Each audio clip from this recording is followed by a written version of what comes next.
दोस्तों नमस्कार, सभी का स्वागत है प्रवचन डिजिटल पर। मैं हूं आपके साथ विजय रावत। दोस्तों, जिस प्रकार की धांधली आप देख रहे होंगे कि इन दिनों उत्तराखंड में किस प्रकार की धांधली चल रही है, लगातार एसटीएफ के छापे पड़ रहे हैं। और आज अभी अभी अभी सूचना मिली थी कि एसटीएफ ने एक अभ्यर्थी को और इसमें गिरफ्तार कर लिया। उसी के एक कदम और आगे बढ़ते हुए आज हम यूके पीएससी पर हम लोग आएंगे।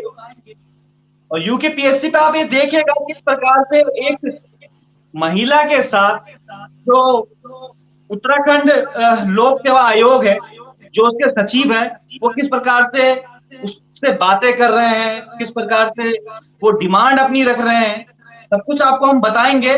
वो जो पीड़ित महिला है वो भी हमारे साथ जुड़ेगी। तब तक आप लगातार लाइव आप जुड़ते रहिएगा, तो आपको बताते हैं कि क्या कुछ ये पूरा मामला है।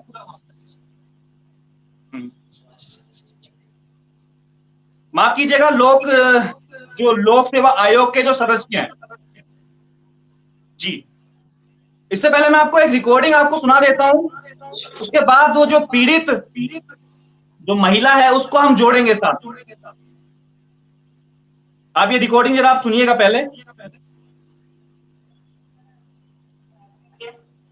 हाँ ठीक, तो सब ठीक हो जाएगा। सर कैसे होगा, ठीक आप ये बताइए ना।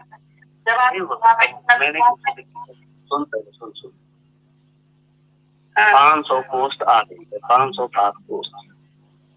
सर पता नहीं कब आएंगे, क्या आएंगे, फिर क्या अरे कल परसों आने वाली है भाई, 50 दिन में उसका होने वाला है। सुनो, और हर हाल में तैयारी कर रही है हो जाएगा।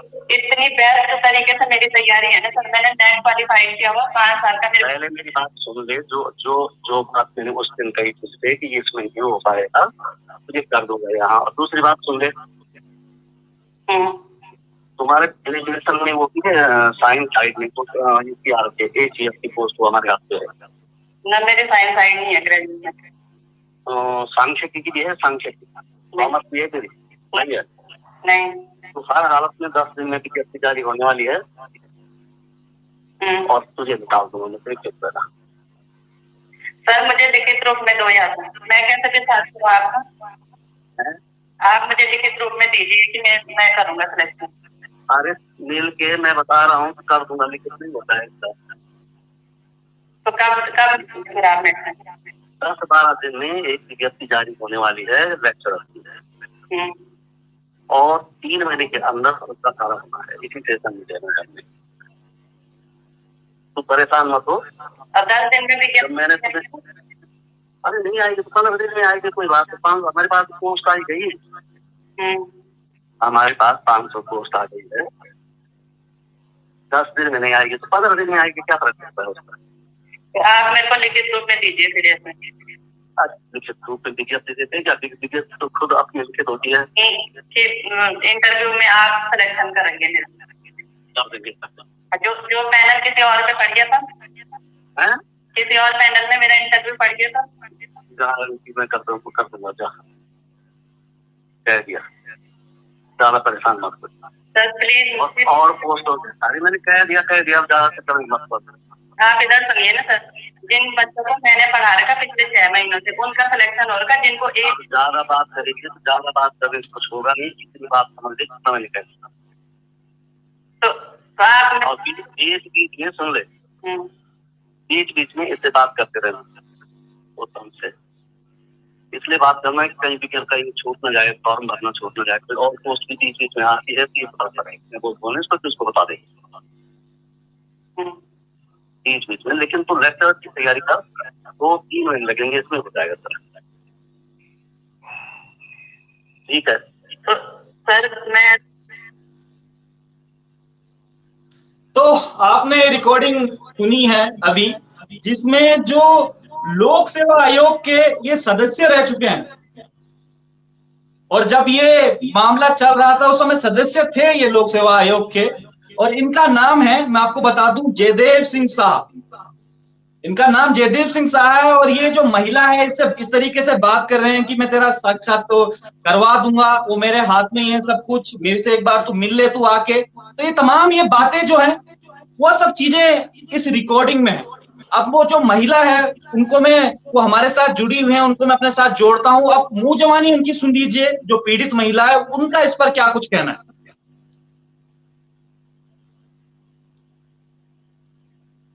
जी, आप अपनी बात रखिएगा मैडम। ठीक है hello. Sir, thank you. Yes sir, hello. जी जी जी जी, हम जी लोग लाइव अभी जुड़े हुए हैं और लगातार पूरे उत्तराखंड के लोग, पूरे देश से लोग हमें सुन रहे हैं। और जो अभी आपकी जो रिकॉर्डिंग थी, वो रिकॉर्डिंग अभी हमने सबको सुनाई है कि किस प्रकार से क्या कुछ बातें इसमें हो रही है। जी जी तो आप बताइएगा इसमें कि क्या कुछ आपकी आप बीती है पूरी की पूरी। जी जी। तो सर सबसे पहले तो आपका मैं बहुत बहुत धन्यवाद करना चाहूंगी सर कि आपने मुझे ये प्लेटफॉर्म दिया है अपनी बात रखने के लिए। एंड जी huge respect to Bobby Panwar sir जिनकी वजह से आज ये यूकेपीएससी में भी जो कुछ हुआ है उसका ये जितना भी प्रकरण उजागर हुआ है हमारे सामने, कम से कम यहाँ के जितने भी इंटेलेक्चुअल हैं हमारे उत्तराखंड के, नीति नियंता हैं, कम से कम उनकी आंखों पे पर्दा पड़ा हटा तो सही कम से कम। तो सर मैं चाहती हूँ सर मैं भी कि बीपीटीओ के जैसे हमारे जो 2018-19 की प्रवक्ता भर्ती हुई थी, इसमें भी इसी तरीके से जो एसटीएफ काम कर रही है वो इसी तरीके से हमारे प्रकरण की भी जांच करे। क्योंकि सर पिछले 3 सालों से सिर्फ इस मामले पे मिट्टी डाली जा रही है। हर जगह हमने शिकायत कर ली लेकिन कहीं से भी कोई सुनवाई नहीं है। और sir this is my humble request sir, please कि आप मुझे मेरी बात रखने का पूरा टाइम देंगे, क्योंकि पिछले 3 सालों से मैं आज बड़ी मुश्किल से हिम्मत जुटा करके आई हूँ। बिल्कुल बिल्कुल, आप पूरी बात अपनी रखिएगा, पूरी बात जो शुरू से लेकर लास्ट तक क्या कुछ घटनाएं हुई, क्योंकि एक रिकॉर्डिंग हम सुना चुके हैं कि क्या कुछ आपके साथ ये हुआ है, किस प्रकार से डिमांड आपसे की जा रही है, कैसा कहा जा रहा है कि आपका साक्षात्कार में मैं करवा दूंगा। शुरू से लेकर लास्ट तक पूरी आप सिचुएशन बताइएगा, क्या कुछ आपके साथ ये हुआ है, क्योंकि ये कोई छोटा मोटा मामला नहीं है, ये उत्तराखंड से जुड़ा हुआ, देश से जुड़ा हुआ ये पूरा मामला है। और इस प्रकार अगर भर्तियों में धांधली होगी, इस प्रकार से अगर अपनी डिमांड रखी जाएगी, तो आप खुद ही सोच सकते हैं कि देश का भविष्य कहाँ जाएगा, जो बच्चे मेहनत कर रहे हैं उनका भविष्य कहाँ जाएगा। तो ऐसे जो सदस्य बैठे हुए हैं, जो पूर्व में जज भी रहे हैं, इनका खुलासा होना बहुत जरूरी है। आप बताइएगा। जी यस सर। तो सर मैं भी विक्टिम हूँ इस उत्तराखंड के लोक सेवा आयोग के भ्रष्टाचार की सर, और मैं वही बातें आपके सामने रखूंगी जिनके प्रॉपर एविडेंसेस मेरे पास हैं। आयोग की मर्यादा को उल्लंघन का मेरा कोई इंटेंशन नहीं है, बिल्कुल भी नहीं है। पर यदि इसी आयोग का एक यौन विकृत मेंबर, एक भ्रष्टाचारी, इतना बड़ा कॉन्स्पिरेटर वहां पर भगवान बन करके बैठा हुआ था, महिलाओं की मर्यादा भंग करने की कोशिश कर रहा था, तो मैं आयोग की क्रेडिबिलिटी पर, उसकी पारदर्शिता पर और उसकी निष्पक्षता पर प्रश्न चिन्ह लगाऊंगी ना सर। ये इलीगली कॉल कर करके अपने केबिन पे फीमेल कैंडिडेट्स को बुला रहा था सर। इंटरव्यू की आड़ में पैसों की डिमांड की जा रही थी। फीमेल कैंडिडेट को इंटरव्यू के बाद अपने केबिन पे बुलाया जा रहा था। फीमेल कैंडिडेट को मॉलिस्ट कर रहा था ये, और सेक्सुअल फेवर की डिमांड कर रहा था। अच्छा। यौन विकृत, जैसे सर आपने इसका पूर्व में दे ही दिया है इसका परिचय कि ये यूकेपीएससी का पूर्व मेंबर है, और पूर्व इसलिए है क्योंकि मेरी शिकायत के बाद ही इसने रेजिग्नेशन दिया है। ये जिला जज रह चुका है, पूर्व न्यायिक सचिव है, और न जाने उत्तराखंड के कितने प्रेस्टिजियस पोस्ट पर रह चुका है। ये खुलेआम पैसे की डिमांड, मैं प्रत्यक्ष साक्षी हूँ इस चीज की। और ये मेरे साथ जो भी दुर्व्यवहार हुआ है, अश्लीलता हुई है, आयोग पर मेरा अंधविश्वास था ये, क्योंकि मैं इमेजिन ही नहीं कर पाई कि एक मेंबर इस तरीके का भ्रष्ट आदमी होगा, इस तरीके का यौन विकृत होगा। सर आपके माध्यम से इन पदाधिकारियों से मुझे यही कहना है कि आपको तो योग्यता चयन के लिए रखा था ना वहां पे, तो आप क्यों फीमेल कैंडिडेट्स को फोन कर रहे थे ड्यूरिंग इंटरव्यू? प्रवक्ता भर्ती के इस इंटरव्यू के दौरान सर जो भी ये जितने भी ट्रॉमेटिक एक्सपीरियंसेस मुझे हुए हैं, इनका जिम्मेदार कौन है? पिछले 3 सालों से मैं क्यों ये मेंटल ट्रॉमा झेल रही हूँ? किसने इनको इतना हक दिया था कि ये मुझे इस तरीके से ट्रॉमलाइज करके मेरा भविष्य बर्बाद करेंगे? और ये नियमावलियां कैसी हैं जो इनको भगवान बना करके, इन हैवानों को भगवान बना करके बिठा रही है, उत्तराखंड के नए भविष्य के साथ में खिलवाड़ कर रहे हैं? आग क्यों नहीं लगा लेते इन नियमावलियों को? कितने पैसों की डिमांड करी थी आपसे? सर वहीं पर आ रही हूँ मैं कि यहाँ जितने भी यहाँ की हैं ये नीति नियंता, ये आयोगों की ये अनियमितता और गड़बड़ियां क्यों नहीं देख रहे हैं?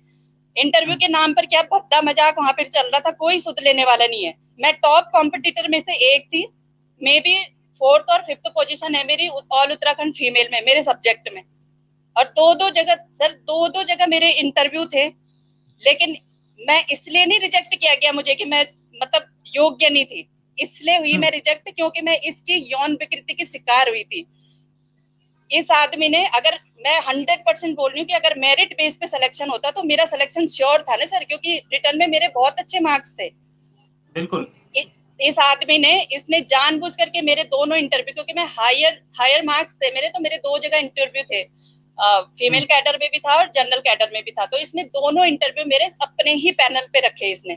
और इंटरव्यू जब मेरा फाइनल इंटरव्यू हो चुका था, मतलब जनरल कैडर का, तो ये मुझे मतलब फोन कर रहा है कि मैम आपके डॉक्यूमेंट में कमी है, अपनी फाइल लेकर के तुरंत, मतलब अपने असिस्टेंट के थ्रू इसने फोन किया था मुझे कि मेरे केबिन पे आकर के मिलो मुझे अपनी फाइल लेकर के।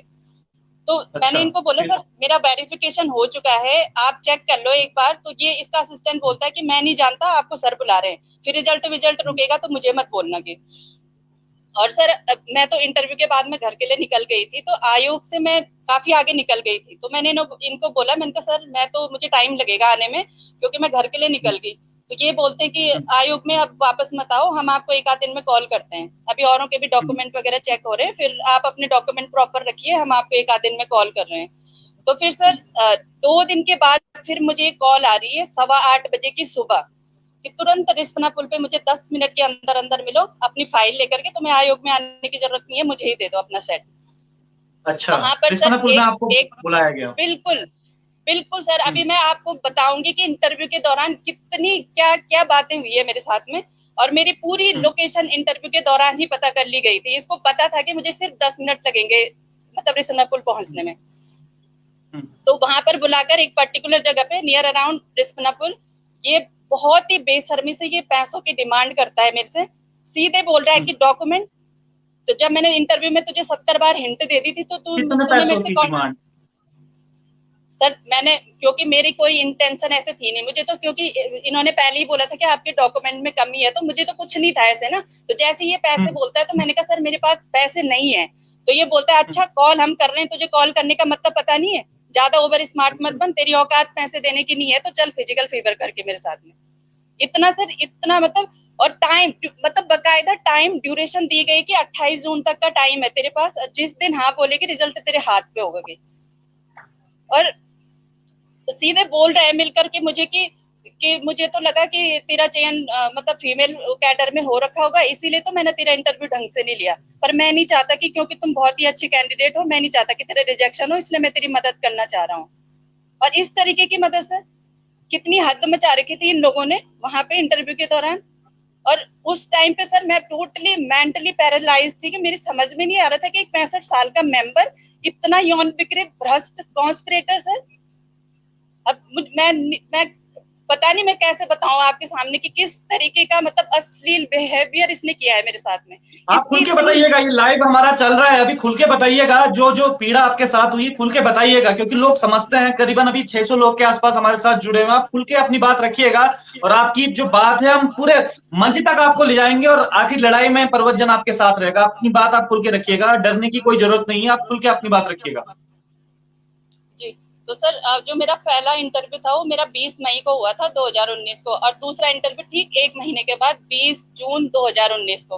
और ये जो कुछ भी हुआ है मेरे साथ में, ये मतलब 23 तारीख की बात है, 23 जून की बात को इन्होंने सर मेरे डॉक्यूमेंट से मेरा नंबर, मेरे पते को मिसयूज करके मुझे ये डॉक्यूमेंट के बहाने से बुलाता है वहां पे, और डर दिखा रहा है कि तुम्हारा रिजल्ट खराब हो जाएगा अगर तुम मतलब डॉक्यूमेंट मेरे पास नहीं जमा करते हो तो मतलब इतनी गंदी मानसिकता को अब मेरे सामने ये पेश कर रहा है कि मेरी तो उस टाइम पे समझ में नहीं आया, क्योंकि आयोग एक बहुत ही प्रेस्टिजियस इंस्टीट्यूट है, और हम कभी सपने में भी नहीं सोच सकते सर कि एक इतना मतलब इतनी प्रेस्टिजियस पोस्ट पर बैठा हुआ ये मेंबर, और इस तरीके से खुलेआम।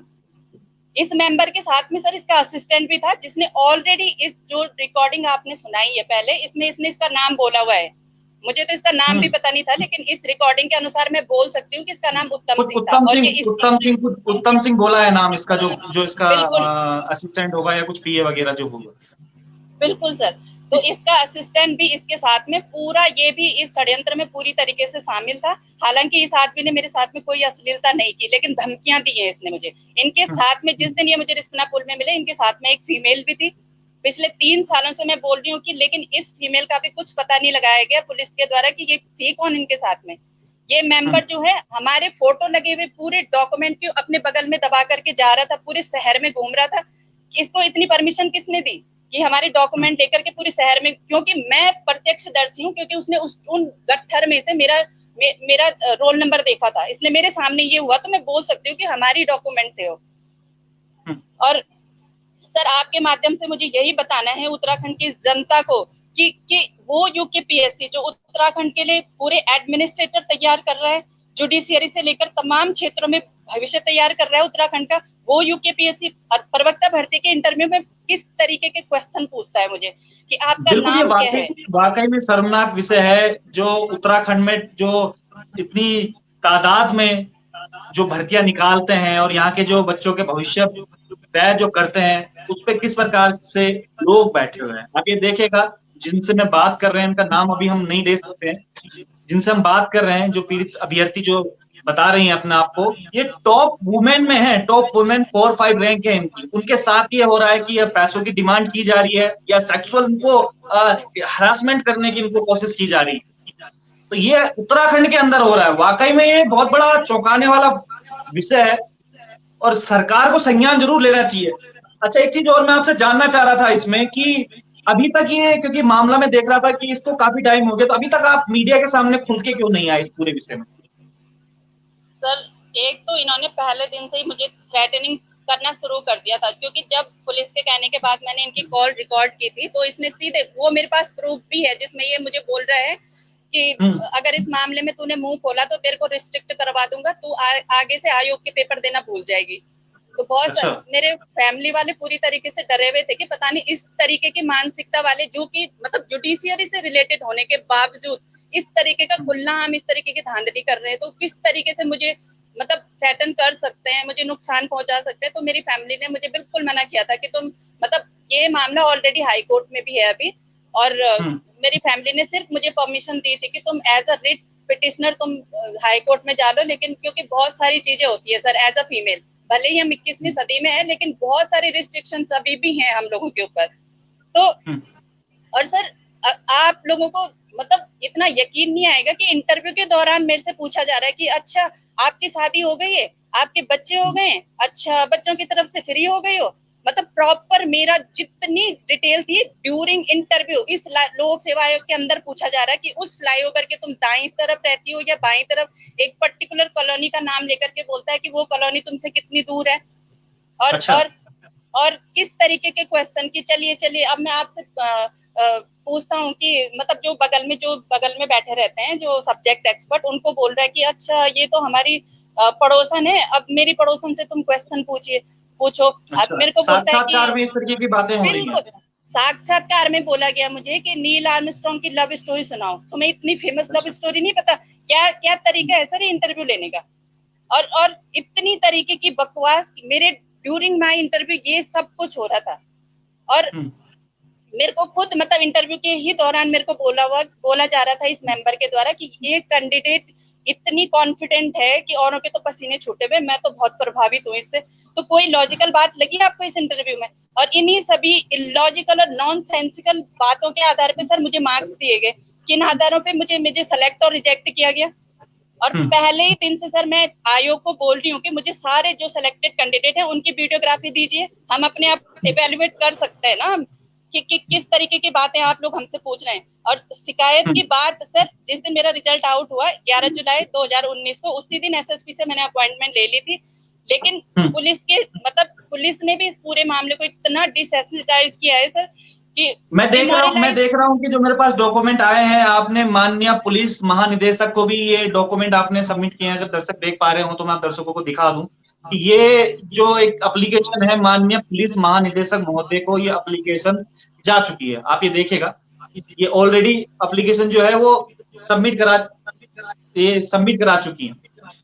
उसके बाद भी पुलिस का किस प्रकार से रवैया, आपने महानिदेशक को दे दिया, वरिष्ठ पुलिस अधीक्षक को आपने दे दिया ये एप्लीकेशन, जो मैं देख पा रहा हूँ अभी एसएसपी को आपने ये एप्लीकेशन दी है। उसके बाद क्या रहा रिजल्ट? क्या ये पुलिस ने सही से कार्रवाई नहीं कर पाई अपनी, या वो डर गए कि जज साहब हैं पुराने कुछ कर देंगे इस तरीके से? क्या रहा पूरा? बिल्कुल बिल्कुल सर, मुझे ये मतलब एक फीमेल ऑफिसर तो यहाँ तक बोलती है कि तेरी वजह से मैं एक रिटायर्ड जज को मतलब क्वेश्चनायर के लिए बुला रही हूँ कि मतलब इतना मेरा भी कैरेक्टर असैसिनेट किया इन पुलिस ऑफिसर ने। फीमेल पुलिस ऑफिसर होने के बाद सर कोई फीमेल कैसे आएगी इनके साथ कि अपनी मतलब व्यथा सुनाने के लिए, जब इनका बिहेवियर इस टाइप का है।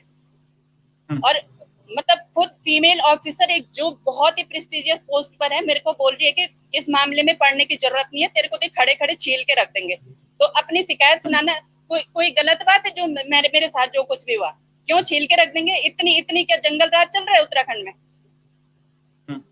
और मेरी शिकायतों के यस सर, तो मेरी शिकायतों के बाद इसको जबरदस्ती रेजिग्नेशन दिलवाया गया आयोग से। तो क्या रेजिग्नेशन दे करके हमको न्याय मिल गया क्या सर? बताइए, हमारी पूरी स्टडी वगैरह पूरी रिटेन कैसे होगी?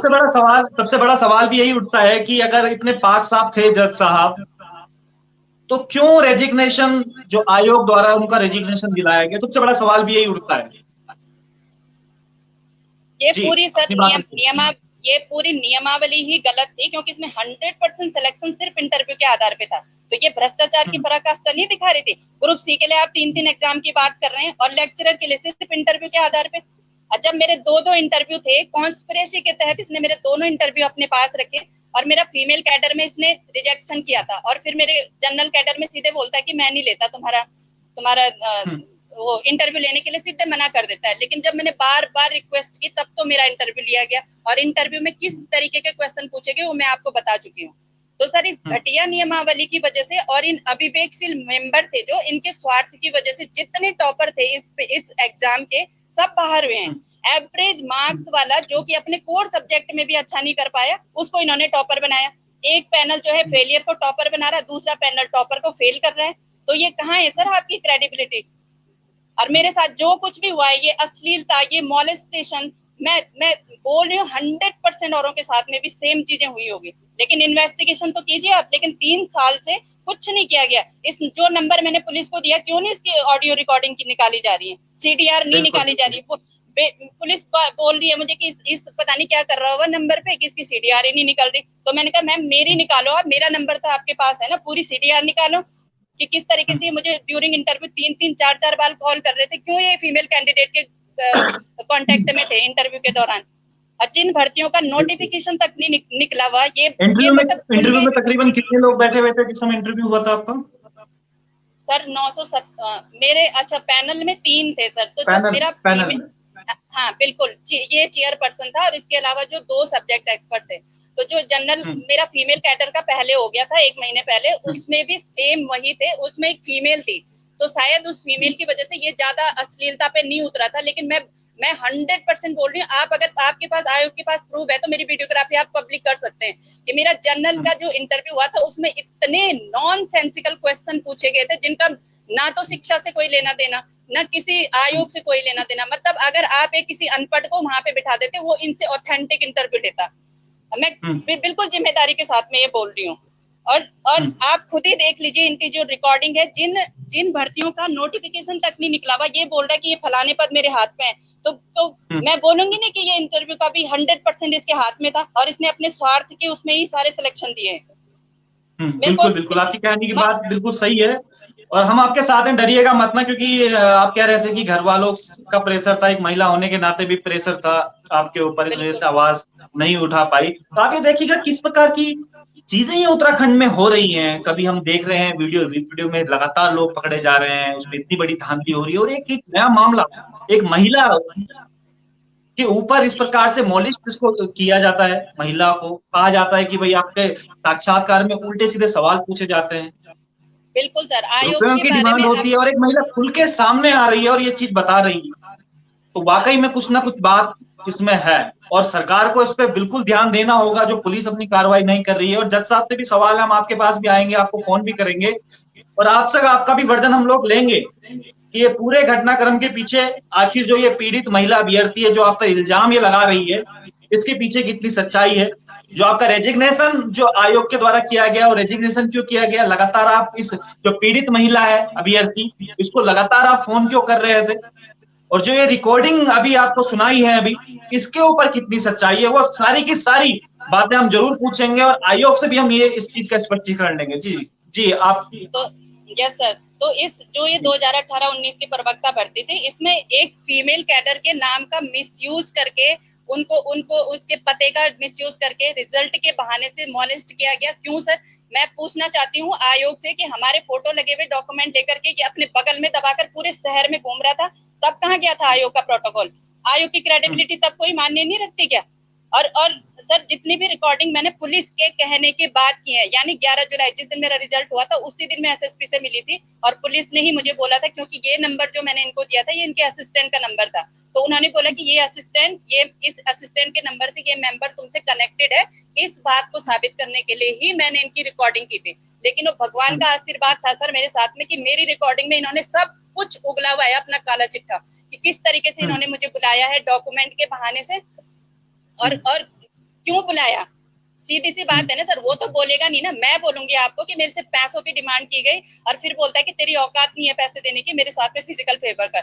एक हफ्ते का मुझे पूरा मतलब टाइम ड्यूरेशन दिया गया, क्योंकि 20 से और 28 तक मेरे सब्जेक्ट के इंटरव्यू चल रहे थे, तो बोलता है कि 28 को हमने वाइंड अप करना है, और फिर 28 को भी कॉल करता है कि अगर, क्योंकि सर जब ये सब कुछ 23 तारीख को मेरे साथ में हो गया था तो मैं बहुत डिप्रेस्ड हो गई थी और मैं अपने गांव चली गई थी। तो क्योंकि मैंने सोचा कि मैंने कहा ताकि थोड़ा सा मैं मेंटली रिलीफ हो पाऊं और इस बीच में मेरा रिजल्ट आउट हो जाए, तो ये जब मैं अपने गांव में थी उस दिन 28 तारीख को मुझे फिर कॉल आती है कि मुझे तुरंत मिल और रिजल्ट मैं तेरे हाथ पे पकड़ाता हूँ, वरना तो भूल जा। और उसके बाद सर इतनी बड़ी बड़ी बातें कही गई आपके इनसे कि आप मेरे को फिजिकली आप फेवर मेरा कीजिए, आपके पास पैसे नहीं है, आपकी औकात नहीं है पैसे देने की, तो फिजिकल फेवर कीजिए, ये बातें कही गई वाकई में? मतलब अगर सर सिर्फ पैसे की बात भी होगी ना, लेकिन इस तरीके का ये यौन विकृत उस प्रेस्टिजियस पोस्ट पे बैठा हुआ था, तो ये यौन विकृत करेंगे क्या हमारे भविष्य का फैसला? आप ये बताइए मुझे। मैंने जो नंबर ये पुलिस को दिया था ये उसी दिन से नंबर बंद क्यों है? और मेरी जो लिखित शिकायत थी उसके बाद ये मेंबर रिजाइन करके घर क्यों बैठ जाता है? सीधी सी बात है सर कि इसने कमिट किया है कि अपनी इन सारी इलीगल एक्टिविटीज को, तब जाकर के घर जाकर के बैठा हुआ है। मैं किसी पे भी एलिगेशन लगाऊंगी और वो इतनी प्रेस्टिजियस पोस्ट पर बैठ करके रेजिग्नेशन देकर के घर बैठेगा, क्यों नहीं उसने मेरे से दोबारा बोला कि तुम किस आधार पे मेरे पे इतने बड़े बड़े एलिगेशन लगा रही है?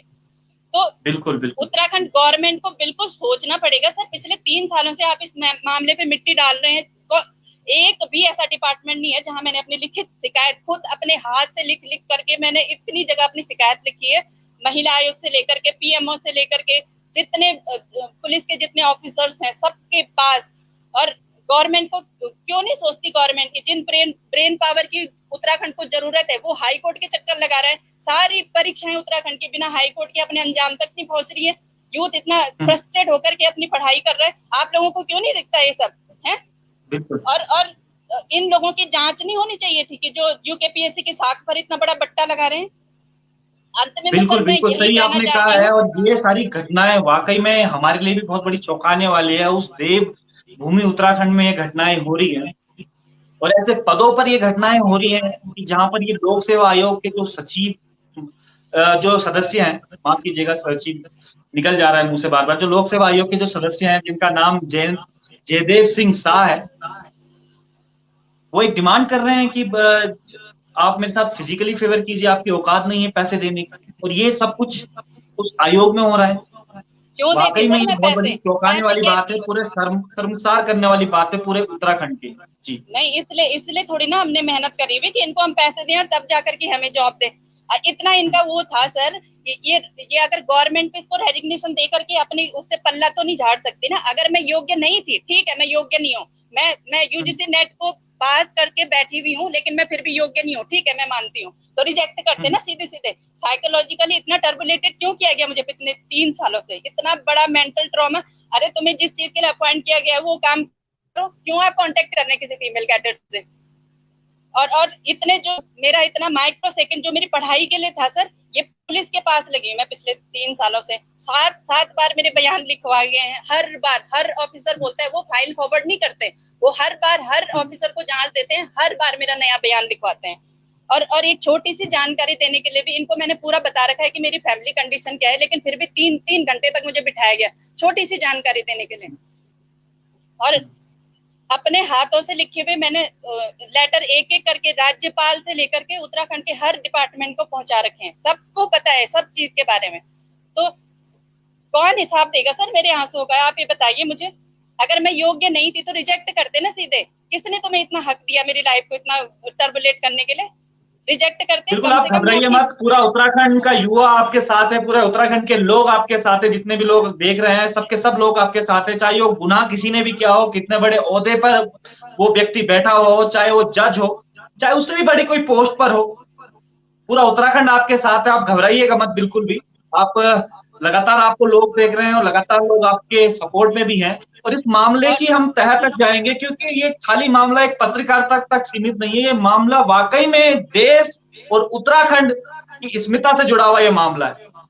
और इस मामले को हम पीक तक हम लेके जाएंगे। और जो ये पीड़ित महिला अभ्यर्थी, इनको जरूर हम न्याय दिलाएंगे। जिस प्रकार की बातें इन्होंने करी है, वाकई में ये रोंगटे खड़े करने वाली बात है। अपने उत्तराखंड में अगर इस प्रकार की हरकतें हो रही हैं, वो भी इतने बड़े लेवल पर, वो भी इतने बड़े जहां पर पीसीएस अधिकारी जहां से निकलते हैं, और उस महिला के साथ जो हो रही है, जो टॉप रैंक में है, इसमें अगर सच्चाई है तो वाकई में ये बहुत बड़ी चौंकाने वाली बात है। जो पीड़ित महिला अभ्यर्थी आप आज आई है हिम्मत करके, आप सबसे निवेदन है कि इससे हिम्मत जरूर दीजिएगा, और जो दोषी हैं उनको जरूर हम सजा दिलाएंगे मिलकर। तो आप घबराइएगा मत ना, तो हम लोग आपके साथ हैं बिल्कुल। जाते जाते क्या कहेंगे लास्ट बात? जी सर, मुझे यही बोलना है कि आपने जो रिकॉर्डिंग चलाई है इसमें सीधे सीधे बोल रहा है ना कि जो प्रवक्ता का पद है उससे बड़े पद के लिए मुझे सीधे सीधे बोल रहा है कि ये अगर तेरे पास ये है तो इसमें ये मेरे हाथ पे ये पोस्ट। तो अगर मैं नहीं थी, मैं उस पद के काबिल, तो बड़े पद के लिए क्यों लालच दे रहा था? सीधे बोलता ना कि तू लायक ही नहीं है। क्यों ये इस तरीके की बात कर रहा था? और सर, नहीं है मेरी हिम्मत इतनी पब्लिकली बोलने की, नहीं है इन मॉलेस्टर से लड़ने की हिम्मत नहीं है मेरी। लेकिन आपको ये समझना चाहिए ना कि 100 जिम्मेदारियों के साथ किस तरीके से तो हम अपनी पढ़ाई कर रहे हैं, कंटिन्यू रख पा रहे हैं, और एग्जाम के रिजल्ट के टाइम पे ये सब कुछ क्यों हो रहा है सर हमारे साथ में? और मैं ये बताना चाहती हूँ कि 2019 में जब प्रिंट मीडिया, इलेक्ट्रॉनिक मीडिया सबने यूकेपीएससी की अनियमितता और गड़बड़ियों को इतना मुद्दा बड़ी प्रमुखता से उठाया था 2018-19 में, अगस्त की बात है ये, पिछले 2019 की। तो तब कार्मिक विभाग तब क्यों सोया हुआ था? विजिलेंस हो गया, सीएम साहब क्यों सोए हुए थे तब? तभी अगर मिट्टी डालने की बजाय आप अगर कार्रवाई करते ना, तो ये बीडीओ बीपीडीओ का स्कैम इतनी बड़े लेवल पे नहीं होता ना। और डीजीपी साहब, आपके साथ है, घबराइएगा मत ना। और तमाम जी बताइए, आप अपनी बात रखिए। जी यस सर, तो सबको, डीजीपी सर से भी मैं यही बोलना चाह रही हूँ कि पहले दिन से ही मुझे थ्रेटनिंग मिल रही है। जब मैं इनकी कॉल रिकॉर्ड कर रही थी पुलिस के कहने के बाद, तो ये एक मतलब, और पुलिस का व्यवहार इस तरीके का कि एक फीमेल विक्टिम सर कैसे इन लोगों के सामने अपनी बातें रखेंगे आगे से? और महिला आयोग ने क्यों कुछ नहीं किया मेरी एप्लीकेशन देने के बाद भी? और अपने 2 कौड़ी के रसूख के बल पर ये यूकेपीएससी का मेंबर कुछ भी करे, कुछ भी बोले, और हम चुपचाप बैठे रहें क्या? बिल्कुल आपकी बात बिल्कुल सही है। पूरा उत्तराखंड आपके साथ है, क्योंकि ये खाली मामला एक महिला से जुड़ा हुआ नहीं है। ये मामला, जो हम सशक्तिकरण की बात करते हैं, महिलाओं को सशक्तिकरण कराने की बात करती है, क्योंकि तमाम हम कहते हैं कि हमारे यहाँ महिला आयोग है, हमारे यहाँ विजिलेंस है, हमारे यहाँ एसटीएफ है, हमारे यहाँ पुलिस प्रशासन है, लेकिन वो पुलिस प्रशासन कहाँ सोया हुआ है? जो महिला लगातार 3 सालों से शिकायत कर रही है, लगातार आप ये देखेगा, ये पूरा शिकायत जो मैंने आपको दिखाया भी था अभी थोड़ी देर पहले, ये माननीय पुलिस महानिदेशक को ये शिकायत कर चुके हैं, एसएसपी को ये शिकायत कर चुकी हैं, तमाम जगह ये शिकायत कर चुकी हैं और न्याय की गुहार लगा रही हैं। लेकिन इन्हें न्याय नहीं मिल पा रहा है, क्योंकि जिसपे ये इल्जाम लगा रहे हैं वो जज साहब थे। तो जज साहब छोड़ेंगे हम आपको भी नहीं। आप भी इस बात को जरा ध्यान से सुन लीजिएगा। आपके पास भी हम लोग आएंगे और आपसे जरूर पूछेंगे, अगर महिला के साथ अन्याय हुआ है तो ये अन्याय उत्तराखंड देवभूमि में बर्दाश्त नहीं किया जाए। तो बहुत बहुत धन्यवाद आपसे हमसे जुड़ने के लिए, और हम पूरे आपको आश्वासन दिलाते हैं, पूरे पर्वतजन और मीडिया की तरफ से हम आश्वासन आपको दिलवाते हैं कि आपको जो आपका हक है वो हम दिला के रहेंगे। सर, एक लास्ट बात मैं बोलना चाह रही हूँ आपको कि सर, मतलब मेरी एप्लीकेशन के बाद, मतलब मुझे अंदाजा नहीं है, मैं 100% बोलती कि पता नहीं कितनी फीमेल के साथ में ऐसा कुछ हुआ होगा। हो सकता है इसके द्वारा और उनसे भी हम निवेदन करेंगे खुल के आए, जैसे आज इन्होंने हिम्मत दिखाई है आने की मीडिया के सामने, वैसे सबके सब हिम्मत दिखाएं आने की। तभी जो हम लोग कहते हैं कि बेटी बचाओ बेटी पढ़ाओ और महिलाओं को सशक्त करो, तभी महिला सशक्त होगी। आप डरिएगा मत ना, पूरा समाज आपके साथ खड़ा है, देवभूमि के लोग आपके साथ खड़े हैं, मीडिया जगत पूरा आपके साथ खड़ा है। सर जो रिकॉर्डिंग मेरे पास है उनके बारे में थोड़ा ब्रीफ में मैं आपको बताना चाह रही हूँ कि क्या क्या उन रिकॉर्डिंग के अंदर है। तो है सर आपके पास टाइम? हाँ जी बताइए बताइए, आप खुल के बात बताइए आप अपनी। जी जी तो सर ये आयोग के मेंबर के साथ साथ इसका जो असिस्टेंट है उसकी 5-6 कॉल मेरे पास रिकॉर्ड है, और पूरे मतलब आप सुन सकते हैं उसमें कि सीधे सीधे बोल रहे हैं कि आप 2-2 बार हमारे पैनल में आई थी, इसलिए हम तो आपकी मदद कर रहे थे इस तरीके से। और सीधे सीधे मतलब एसीएफ हो गया, आने वाली प्रवक्ता हो गई, और ये तो तब तक नोटिफिकेशन नहीं निकला था, तो ये आयोग का इस गोपनीयता किस तरीके से ये भंग कर रहा था। और सर मेरा इंटरव्यू 1-1 घंटे का हुआ, जबकि और जो जितने भी कैंडिडेट से 10 से 15 मिनट का इंटरव्यू लिया गया उनका, और इंटरव्यू के दौरान A to Z मेरी सारी व्यक्तिगत जानकारियां ली गई थी। मुझे लग रहा है कि ये सब भी आयोग के मानकों के विरुद्ध है, तो क्यों इस आदमी को इतनी ज्यादा छूट दे दी गई थी। इतने ज्यादा अश्लील प्रश्न मुझे मतलब इंटरव्यू के दौरान ही पूछे गए थे। 4-4 बार मेरा डॉक्यूमेंट वेरिफिकेशन हो चुका था, फिर भी ये मुझे डॉक्यूमेंट के ही बहाने से कॉल कर रहे थे। ये सब घटनाएं आपको क्या लगता है कि और अभ्यर्थियों के साथ भी हुआ होगा, जो फीमेल अभ्यर्थी हैं उनके साथ भी इस प्रकार की हरकतें भी होंगी? बिल्कुल सर, मुझे लग रहा है कि मैं 100% श्योर हूँ कि जब मेरे प्रकरण में कुछ नहीं हुआ ना, तो क्यों आएंगे वो लड़कियां आगे। 1-2 फीमेल और थी मेरे कांटेक्ट में, जिनको बोला गया था कि उनको भी आयोग से डॉक्यूमेंट वेरिफिकेशन के लिए कॉल आई थी पर्सनली। हालांकि कितना ये वैलिड है कि कोई मेंबर पर्सनली किसी फीमेल को इस तरीके से कॉल करेगा कि आपके डॉक्यूमेंटेशन में कमी है, आप मेरे केबिन पे आइए, या मुझे फलानी जगह पे मिलिए। और शिकायत के बाद से ये नंबर क्यों बंद करके रखा हुआ है? इतने पाक साफ है तो क्यों नहीं सामने आए ये लोग? इस नंबर की जांच नहीं की गई कि इंटरव्यू के दौरान कितने कैंडिडेट को कॉल की गई थी, इस नंबर से क्यों की गई थी, कुछ नहीं, अभी तक कुछ भी नहीं। हम आपको आश्वासन दिलाते हैं कि आपको न्याय मिलके रहेगा पूरा, और इसकी हम जड़ तक जाएंगे। क्या कुछ पूरा मुद्दा है जो हमारी उत्तराखंड की महिला सशक्तिकरण की जो हम बात करते हैं, वो सशक्तिकरण हम बनाने का पूरा प्रयास करेंगे। और आप सभी जितने भी लोग अभी तक लाइव देख रहे हैं, उनसे भी एक गुजारिश है, क्योंकि पीड़ित महिला अभ्यर्थियां जो आज के सामने पे आई हैं, आप सब लोग भी इनके साथ आए, इनकी मदद करें, और ये पूरा मामला क्या था इसमें अच्छे से जांच हो, चाहे वो पुलिस के द्वारा हो, चाहे वो इसमें एसटीएफ के द्वारा हो, चाहे किसी अन्य माध्यम से हो, लेकिन पूरी सच्चाई इसमें आनी चाहिए। तो आपसे निवेदन है कि जो इल्जाम जिन पर लग रहे हैं वो पूरा तह तक इसकी जाए, और आप सब लोग साथ में आए, क्योंकि अगर आज एक महिला खुल के सामने आई है, अपनी बात रख रही है, तो हो सकता है कि जो दबी कुचली और महिलाएं हैं, जो जिनको ये आस है कि आज इनको न्याय मिला है, तो कल के दिन उनको भी न्याय मिल सकता है। तो आप लोग जरूर इस पोस्ट को शेयर जरूर कीजिएगा, ताकि ये बात उत्तराखंड शासन तक पहुंच पाए, जो देश में बैठे हुए बड़े बड़े मिनिस्टर हैं उन तक ये बात पहुंच पाए कि ये सब कुछ चल क्या रहा है उत्तराखंड देश के अंदर। तो हो सकता है जो पीड़ित महिला अभ्यर्थी है उसको न्याय मिल पाए। तो बहुत बहुत धन्यवाद हमसे बात करने के लिए। तो आगे भी हम अपडेट आपको करते रहेंगे क्या कुछ कितना है। बहुत बहुत धन्यवाद आपका हमसे बात करने के लिए।